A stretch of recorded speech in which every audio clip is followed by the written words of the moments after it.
এই জন্য সৎ কাজের আদেশ আমাদের মধ্যে থাকলে অসৎ কাজের নিষেধে আমরা টেনশনে পড়ি, উনি জানি কি মনে করে। নাহি আনিল মুনকার একটা জরুরি বিষয়। রাসূলুল্লাহ সাল্লাল্লাহু আলাইহি সাল্লাম বলেন, মান রাআ মিনকুম মুনকারান, তোমাদের মধ্যে কেউ যখন কোনো অপছন্দনীয় কাজ দেখবে, ফালইগাইয়িরহু বিয়াদি, সে যেন তার হাত দ্বারা বাধা দেয়। ফাইন লাম ইয়াস্তাতি ফাবিলিসানি, হাত দ্বারা না পারলে জবান দিয়ে বিরোধিতা করবে। ফাইন লাম ইয়াস্তাতি ফাবিকলবিহি, জবান দিয়ে না পারলে অন্তর দিয়ে কি করবে বলেন সবাই। এই শুধু একটু বললে হবে না, ঘৃণা করার পাশাপাশি পরিকল্পনা করবে। এই জন্য নবী কলব বলছে। আল্লাহ তাআলা আদেশ করেছেন, উদউ ইলা সাবিলি রাব্বিকা বিল হিকমাহ, আপনি আপনার রবের পথে দাওয়াত দেন কৌশলে, ওয়াল মাউইজাতিল হাসানা, উত্তম ওয়াজের মাধ্যমে, ওয়াজাদিলহুম বিল্লাতী হিয়া আহসান, উত্তম পন্থায় বাতিলদের সাথে বিতর্ক করেন। ইন্না রাব্বাকা হুয়া আ'লামু বিমান দাল্লা আন সাবিলিহি ওয়া হুয়া আ'লামু বিল মুহতাদিন, আপনার রব অধিক অবগত ওই ব্যক্তির ব্যাপারে যে তার রবের পথ থেকে পথভ্রষ্ট হয়েছে, এবং তাদের ব্যাপারে অধিক অবগত যারা হেদায়েত প্রাপ্ত। দাওয়াত দেওয়ার হুকুম করেছেন আল্লাহ। দাওয়াতের আবিধানিক অর্থ ডাকা, আহ্বান করা। সূরা বনী ইসরাঈলের 52 নম্বর আয়াতে আছে, আল্লাহ তাআলা বলেন, ইয়াউমা ইয়াদউকুম, সেদিন তিনি তোমাদেরকে ডাকবেন, আহ্বান করবেন। সূরা বাকারার 186 নম্বর আয়াতে আছে, উজিবু দাওয়াতাদ দাঈ ইযা দাআন, আহ্বানকারী যখন আমাকে আহ্বান করে, আমাকে ডাকে, আমি সাথে সাথে তার ডাকে সাড়া দিই। সূরা আলী ইমরানের 104 নম্বর আয়াতে আছে, ওয়ালতাকুম মিনকুম উম্মাতুন ইয়াদউনা ইলাল খায়র, তোমাদের মধ্যে এমন একটি উম্মত হওয়া উচিত, দল হওয়া উচিত, থাকা উচিত, যারা কল্যাণের প্রতি ডাকবে, আহ্বান করবে। সূরা হামিম আস-সাজদার 33 নম্বর আয়াতে আছে, ওয়ামান আহসানু কাওলাম মিম্মান দাআ ইলাল্লাহ, ওই ব্যক্তির চেয়ে উত্তম কথা আর কার, যে আল্লাহর পথে আহ্বান করে, ডাকে। সূরা কসসের 87 নম্বর আয়াত, ওয়াদউ ইলা রাব্বিকা ওয়ালা তাকুনান্না মিনাল মুশরিকিন, আপনি আপনার রবের দিকে ডাকেন, মুশরিকদের অন্তর্ভুক্ত হবেন না। এই হলো দাওয়াতের আবিধানিক অর্থ, মানে ডাকা, আহ্বান করা। সহিহ বুখারীর বর্ণনা 4487 নম্বর হাদিস, রাসূলুল্লাহ সাল্লাল্লাহু আলাইহি সাল্লাম বলেন, ইউদআ নূহুন ইয়াউমাল কিয়ামা, নূহ আলাইহিস সালাতু ওয়াস সালামকে ডাকা হবে, ডাকা হবে কিয়ামতের ময়দানে। ডেকে বলা হবে, হাল বাল্লাগতা, আপনি কি প্রচার করেছেন? নূহ আলাইহিস সালাম বলবে, হ্যাঁ প্রচার করেছি। ফায়ুদআ কওমুহু, নূহ নবীর জাতিকে ডাকা হবে, তাদেরকে আল্লাহ তাআলা বলবেন, হাল বাল্লাগাকুম, তোমাদের কাছে কি নূহ নবী পৌঁছিয়েছে? তখন তারা বলবে, মা আতানা মিন নাযীর আও ক্বালা মা আতানা মিন আহাদ, তারা বলবে, আমাদের কাছে কোনো সতর্ককারী আসে নাই, কেউ আসে নাই।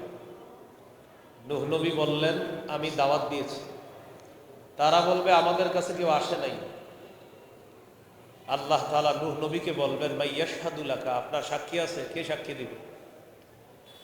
নূহ আলাইহিস সালাতু ওয়াস সালাম বলবেন, মুহাম্মাদুন সাল্লাল্লাহু আলাইহি সাল্লাম ওয়া উম্মাতুহু, মুহাম্মদ সাল্লাল্লাহু আলাইহি সাল্লাম এবং তার উম্মত সাক্ষী দিবে।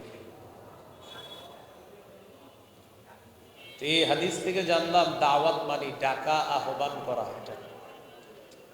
দাওয়াতের পারিভাষিক অর্থ ইবনে তাইমিয়া রাহমাতুল্লাহি আলাইহি বলেন, আদ-দাওয়াতু ইলাল্লাহ হিয়াদ দাওয়াতু ইলাল ঈমানি বিহি, আল্লাহর দিকে দাওয়াত দেওয়া মানে আল্লাহর বিশ্বাসের দিকে দাওয়াত দেওয়া। শায়েখ খিজির রহমতুল্লাহি আলাইহি বলেন, 4 জিনিসের নাম, মৌলিকভাবে 4 জিনিসের নাম দাওয়াত।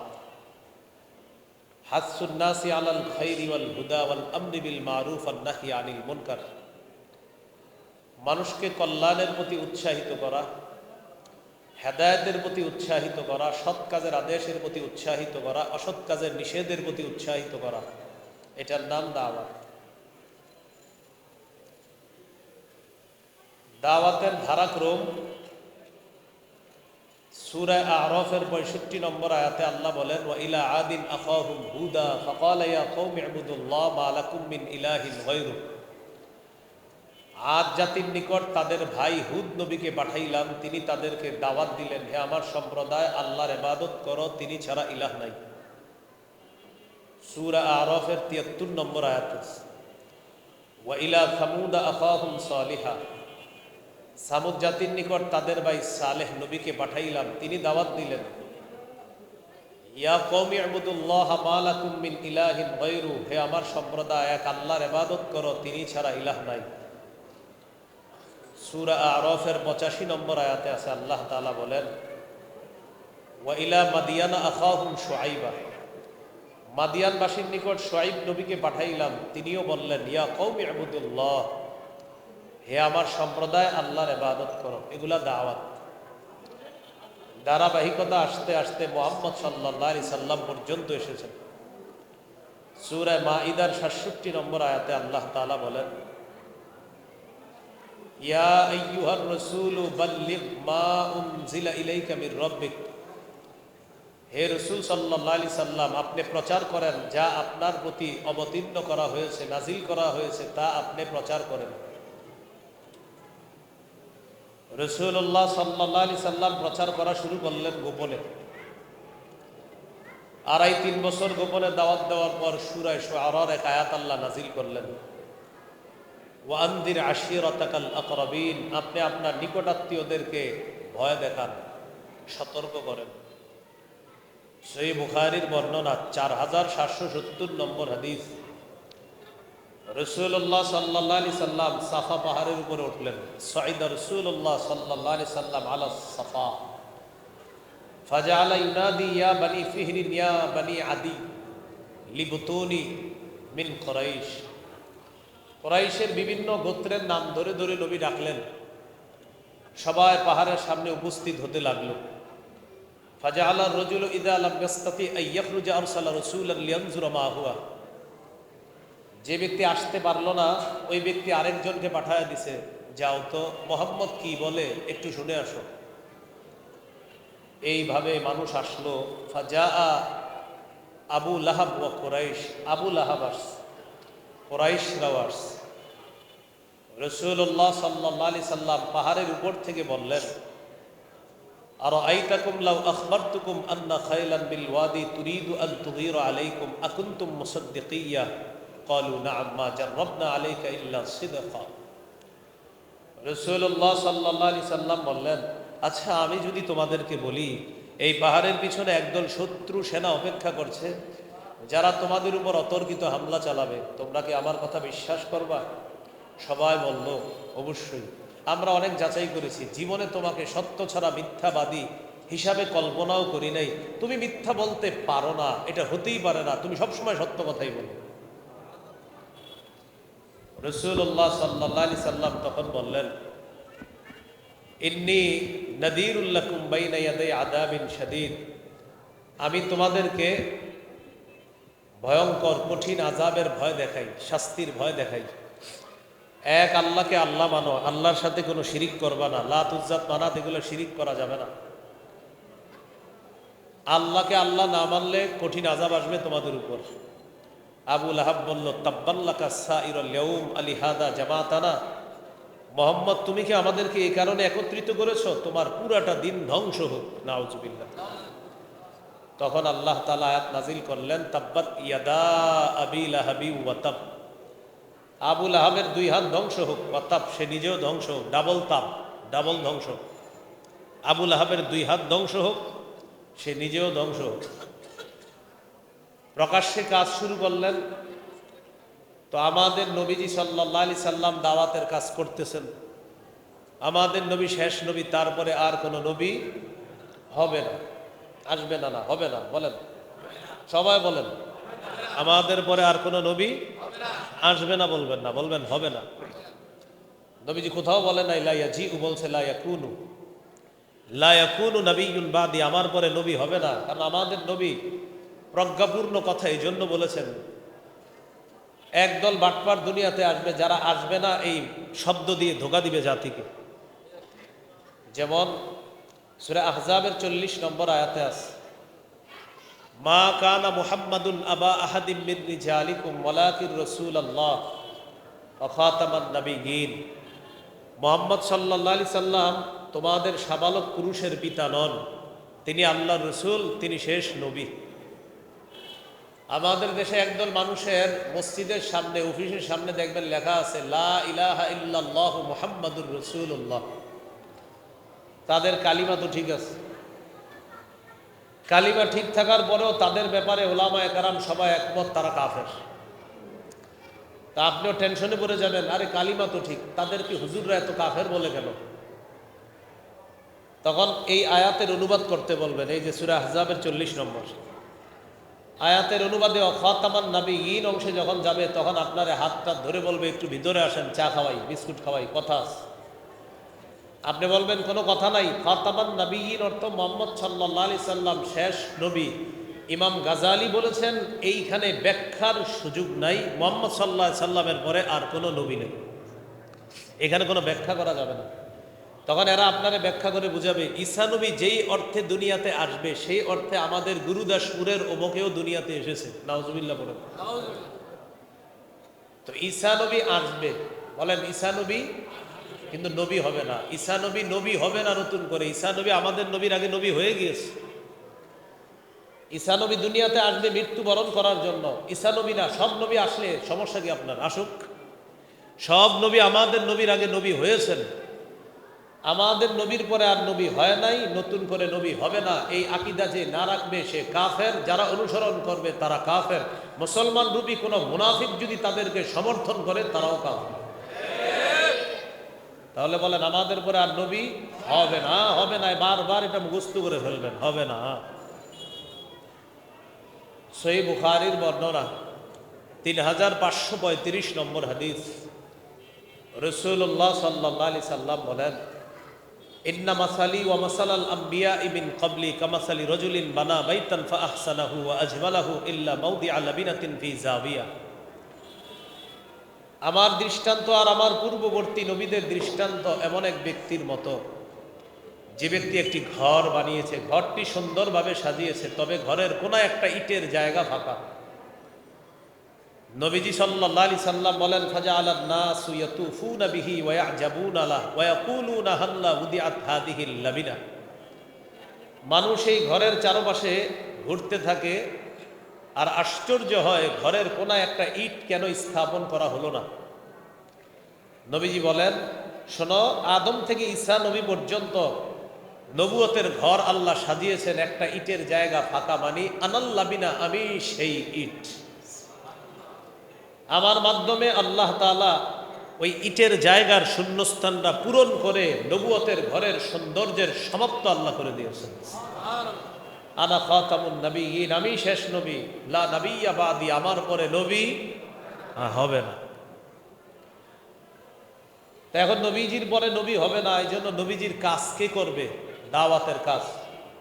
সহিহ বুখারীর বর্ণনা 3461 নম্বর হাদিস, রাসূলুল্লাহ সাল্লাল্লাহু আলাইহি সাল্লাম বলেন, বাল্লিগু আন্নী ওয়ালাউ আয়াহ, আমার পক্ষ থেকে একটি আয়াতও যদি জানো এটা প্রচার করে দাও। আল্লাহ নবীজির হুকুম করলেন বাল্লিগ, প্রচার করেন। নবী আমাদেরকে হুকুম করলেন বাল্লিগু, প্রচার করো।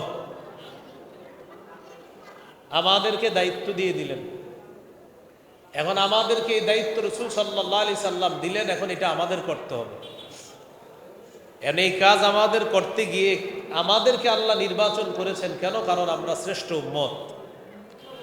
সূরা আলী ইমরানের 110 নম্বর আয়াতে আল্লাহ বলেন, কুনতুম খায়রা উম্মাতিন উখরিজাত লিন-নাস, তোমরাই শ্রেষ্ঠ উম্মত, তোমাদেরকে মানুষের কল্যাণের জন্য বের করা হয়েছে। তা'মুরুনা বিল মারুফ, তোমরা সৎ কাজের আদেশ করবে, ওয়া তানহাউনা আনিল মুনকার, অসৎ কাজ থেকে নিষেধ করবে। এই আয়াতে শ্রেষ্ঠ উম্মত দ্বারা 1 নম্বর উদ্দেশ্য সাহাবায়ে কেরাম। এরপর যারা আমরু বিল মারুফ নাহি আনিল মুনকারের কাজ করবে তারাই শ্রেষ্ঠ উম্মত। শ্রেষ্ঠ উম্মত হওয়ার জন্য মৌলিক 2টা শর্ত, সৎ কাজের আদেশ করতে হবে, অসৎ কাজের নিষেধ করতে হবে। কিন্তু একটা চরম বাস্তবতা এবং চরম সত্য কথা হলো, আমরা সৎ কাজের আদেশের আমলটা সবাই করলেও অসৎ কাজের নিষেধের আমলটা করি না। তাহলে শ্রেষ্ঠ উম্মত কিভাবে হলাম? শ্রেষ্ঠ উম্মত হইতে গেলে তো আপনার দুইটা লাগবে, সৎ কাজের আদেশ, অসৎ কাজের নিষেধ, দুইটা লাগবে। অসৎ কাজের নিষেধ, আপনারা যারা বাড়িওয়ালা এই লালবাগের 31শে ডিসেম্বর বাড়ির ছাদগুলা বন্ধ করতে পারেন নাই সবাই, আপনি অসৎ কাজের নিষেধ করতে পারেন নাই। আপনি আপনার ছাদে নিষেধ করতে পারেন নাই যে এই ছাদে আতশবাজি ফুটানো নিষেধ, এটা নিষেধ করতে পারেন নাই ভয়ে, যদি নিষেধ করলে ভাড়াটিয়া চলে যায়।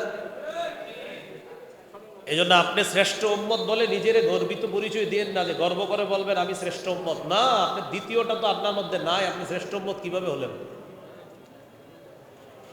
সূরা আহজাবের 58 নম্বর আয়াতে আল্লাহ বলেছেন, والذين يؤذون المؤمنين والمؤمنات بغير ما اكتسبوا فقد احتملوا بهتانا واثما مبينا। যারা কোনো কারণ ছাড়া মুমিন নারী পুরুষকে কষ্ট দেয়, তারা প্রকাশ্য পাপের বোঝা বহন করে কবরে যেতে হবে। ওই দিন ওই মুরব্বীদেরকে কষ্ট দেওয়া হয়েছে, ছোট বাচ্চাদেরকে কষ্ট দেওয়া হয়েছে। এই জন্য এটা অন্যায়, এটা সঠিক না। পুলিশ ঘোষণা করলো আতশবাজি যে ফুটাবে ধরা খাইলে 1 মাসের জেল, এটা বলে পুলিশ বসে রয়েছে, এরা তো মাঠে আসে নাই, রাস্তাঘাটে এসে পাহারাদারি করে নাই, বাড়ির সামনে এসে পাহারাদারি করে নাই। তো এটা বলার উদ্দেশ্য কি ছিল? তো বলার সাথে সাথে পাহারাদারি করতে হতো আপনার। এই জন্য সৎ কাজের আদেশ আমাদের মধ্যে থাকলে অসৎ কাজের নিষেধে আমরা টেনশনে পড়ি, উনি জানি কি মনে করে। তো নাহি আনিল মুনকার একটা জরুরি বিষয়। রাসূলুল্লাহ সাল্লাল্লাহু আলাইহি সাল্লাম বলেন, মান রাআ মিনকুম মুনকারান, তোমাদের মধ্যে কেউ যখন কোনো অপছন্দনীয় কাজ দেখবে, ফালইগাইয়িরহু বিয়াদি, সে যেন তার হাত দ্বারা বাধা দেয়। ফাইন লাম ইয়াস্তাতি ফাবিলিসানি, হাত দ্বারা না পারলে জবান দিয়ে বিরোধিতা করবে। ফাইন লাম ইয়াস্তাতি ফাবিকলবিহি, জবান দিয়ে না পারলে অন্তর দিয়ে কি করবে? বলেন সবাই। এই শুধু একটু বললে হবে না, ঘৃণা করার পাশাপাশি পরিকল্পনা করবে। এই জন্য নবী কলব বলছে। মুফতি ফজলুল হক আমিনী রহমতুল্লাহ আলাই এই হাদিসের অনুবাদে এরকম অনুবাদ করেছেন। আমি বাংলাদেশে আর কারো মুখে এরকম অনুবাদ শুনি নাই, হজরতের মুখে অনুবাদটা শুনছি একমাত্র। আমি দাখিল পরীক্ষা দেওয়ার পরে লম্বা সময় কোনো কাম নাই, হুজুরের ক্লাসে গিয়ে পিছনে বসে থাকতাম। আমি ডাইরেক্ট ছাত্র না, তখন আমাদের এই হজরতরা বুখারী পড়তেন, ডাইরেক্ট ছাত্র, ওনাদের পিছনে গিয়ে আমি বসে থাকতাম, এটা ওনারাও জানে না। আমি ডাইরেক্ট ছাত্র ছিলাম না। হুজুর ওই ক্লাসে বলছিলেন ফাবি কলবিহি দ্বারা উদ্দেশ্য হলো অন্তরে প্ল্যান করতে হবে কিভাবে এই খারাপ কাজ বাধা দেওয়া যায়। এছাড়া আমি আর কারো মুখে, সবার মুখে শুনছি ঘৃণা করা ঘৃণা করা, কিন্তু হজরত যখন বললেন পরিকল্পনা, আমার বুঝে আসছে কলব বলার উদ্দেশ্য আসলেই পরিকল্পনা, কলব। কারণ পরিকল্পনার সম্পর্ক কলবের সাথে। এই জন্য আপনি খারাপ কাজকে ঘৃণা করে আল্লাহুম্মা বিসমিকা আমুতু আহিয়া বইলা ঘুমায় গেলেন না, হবে না। আপনি পরিকল্পনা করতে হবে যে আজকে পারি নাই, কালকে বুঝাবো কিভাবে কি করা যায়, পরিকল্পনা করা। এটা হলো নাহি আনিল মুনকার। তো সৎ কাজের আদেশ, অসৎ কাজের নিষেধ, এটা জরুরি বিষয়। অসৎ কাজের নিষেধ এটা জরুরি বিষয়।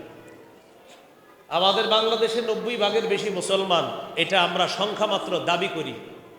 এটা আমার কাছে চূড়ান্ত একটা চাপাবাজি মনে হয়। কেন মনে হয়? হজ করতে যাবেন, সেখানে গিয়ে আপনারা যেখানে বসাবে বাম পাশে তাকাইলে দেখবেন মদের বার। কিসের বার? হ্যাঁ, বাংলাদেশ এয়ারপোর্টে, যেই দেশে মুসলিম 90% বেশি, সেই এয়ারপোর্টে আপনি যাবেন, অনেক ওয়েটিং রুমে বসাবে, কোনো হাজি সাহেব এই পাশে বসায়, কোনোটার ও পাশে, এই পাশে। এক জায়গায় আল্লাহর কি কুদরত, আমারে যেই পাশে বসাইছে বাম পাশে তাকায় দেখি নাউজুবিল্লাহ, আর কিল্লে গেছে আমি বসলাম ওখানে গিয়ে বাম পাশে, মদের বার। আর আমরা কি বলি গর্ব করে, আমরা 92% বেশি মুসলমান। তো এতগুলা মুসলমান থাকতে আতশবাজিটা ফুটলো কিভাবে হলো?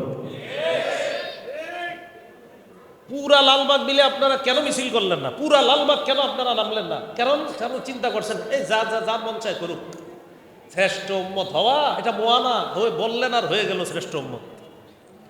সৎ কাজের আদেশ, অসৎ কাজের নিষেধ, দুইটা বিষয় জরুরি বিষয়। পুরো কিয়ামত করে ফেলছে এমন অবস্থা।